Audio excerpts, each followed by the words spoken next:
It was a calm afternoon in the countryside. The wind whispered through the golden wheat fields as little Emma, an 8-year-old farm girl, chased her dog, Rusty, near the wooden fence. Her laughter carried through the valley, pure and innocent. But not far away, trouble was brewing. 3 older kids from the nearby town, Tyler, Zach, and Mia, rode their bikes toward the farm.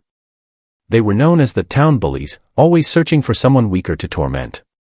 Emma didn't know them. She lived a quiet life helping her mother, Clara, on their small farm.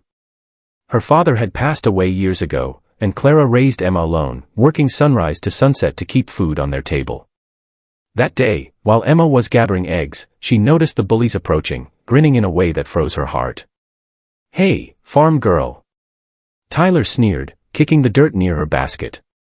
"You still playing in the mud like a pig?" The others laughed cruelly. Emma tried to walk away, clutching her basket tightly.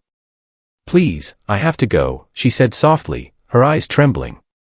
But the bullies didn't stop. They surrounded her, mocking her clothes, her muddy boots, her patched dress.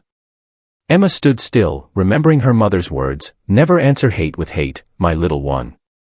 So she kept quiet, hoping they'd leave. But then, things took a dark turn. Tyler pushed her shoulder, she stumbled. Zach grabbed her basket and threw it across the field. The eggs shattered on the ground. Tears welled up in Emma's eyes. Rusty barked furiously, but one of them kicked the poor dog aside. When Emma bent down to help Rusty, Tyler grabbed a small rock and threw it. It struck Emma's head with a sharp crack. She screamed as blood trickled down her forehead. The laughter stopped. Even the bullies froze for a second, realizing they had gone too far. Emma collapsed on the dirt, holding her head, crying softly. But instead of helping her, they panicked, jumped on their bikes, and sped away. Rusty licked Emma's face, whining, as the little girl fainted beside the broken eggs. Hours passed before Clara returned from the barn and found her daughter lying unconscious. Her hands shook as she lifted Emma's tiny body, whispering, "Oh God, not my baby." She rushed her to the local clinic, her heart pounding like a war drum. The doctor stitched the wound and said Emma would recover, but Clara's heart burned with rage and pain. The police said they'd look into it, but no one in the town cared enough to go after 3 teenagers. That night, Clara sat by Emma's bedside, tears streaming down her face. Her daughter's face was pale, her bandage stained with blood. Clara's eyes hardened. She whispered to herself, "They hurt my little girl. They don't know who I am." You see, Clara wasn't just a farmer. Years ago, she had served as an elite operative in a top-secret military unit, known for tracking war criminals and surviving impossible missions. She had buried that life when she became a mother. But now, the soldier in her was awakening again. She wiped her tears, stood up, and opened an old wooden chest beneath her bed. Inside were medals, dog tags, and a black combat knife with her initials engraved. Cr. Clara clenched it in her fist and whispered, "Time to remind them what real fear feels like."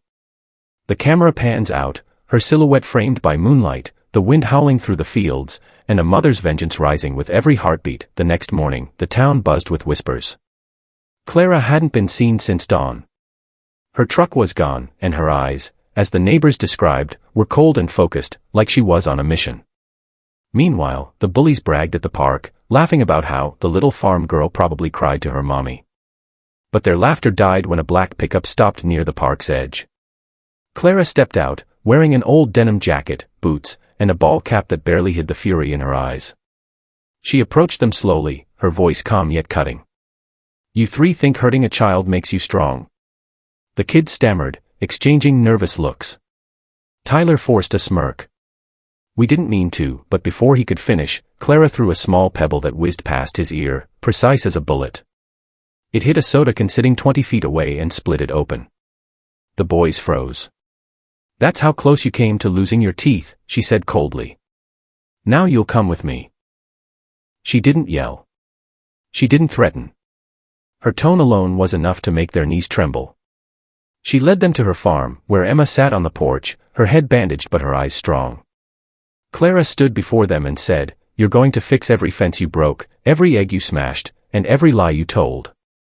The boys hesitated, but when Clara's voice rose, firm, commanding, they obeyed. For hours, she made them work under the sun, cleaning the barn, feeding animals, and patching the coop. Whenever one complained, she'd remind them, "You're learning what real work feels like, the kind of work your parents never taught you." But that wasn't punishment. It was lesson. As they worked, they saw Emma sitting quietly, forgiving them with her gentle smile.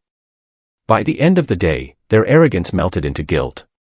When Clara gave them water, Tyler whispered, "We're sorry, ma'am." She looked him straight in the eyes. "You hurt someone who couldn't fight back. That makes you weak. But admitting your mistake, that's where strength begins." Then she handed them small bags filled with vegetables and said, "Take these to your families. Tell them the farm girl you mocked fed you today." The boys left silently, their heads down. Days later, they returned, this time not to bully, but to help. They repaired the fences properly, brought flowers for Emma, and apologized again, this time with tears. Clara stood watching them from the porch, arms crossed but eyes softening. Justice had been served, not by revenge, but by transformation.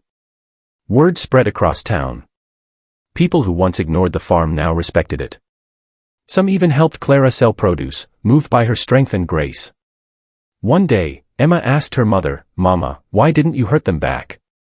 Clara knelt down, smiled, and said, "Because strength isn't in breaking others, my love, it's in teaching them how to heal." The sun set behind them, golden light covering the field where pain had turned into peace. The story of the farm girl and her soldier mother became a legend in that town, a reminder that a mother's love is the most powerful force on earth.